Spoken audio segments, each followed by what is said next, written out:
I am the Tofu Golem. Please enjoy the video. In this video, I will explain how to use Adobe Premiere Pro for YouTube Shorts. First, let's get your project set up correctly. Open Premiere Pro and create a new project.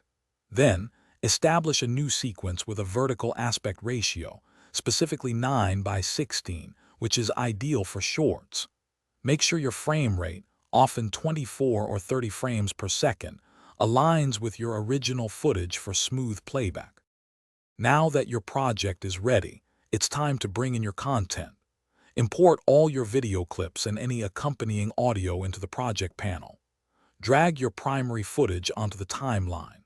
Utilize the razor tool to precisely cut out any unwanted segments, and then use the selection tool to easily rearrange your clips, ensuring a concise and engaging short video. To make your short more dynamic, let's add some visual flair. Use the Essential Graphics panel to create engaging text overlays for titles or captions, ensuring they are easily readable. Experiment with various visual effects and color corrections to give your video a polished look.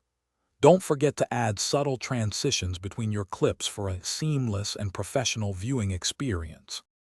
Finally, it's time to export your masterpiece for YouTube Shorts. Navigate to File, then Export and select Media. Choose the H.264 format and the YouTube 1080p HD preset as a starting point.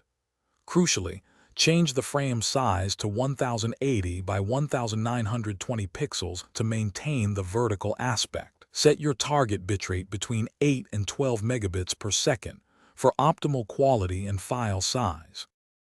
Thanks for watching. Consider subscribing if we helped you today.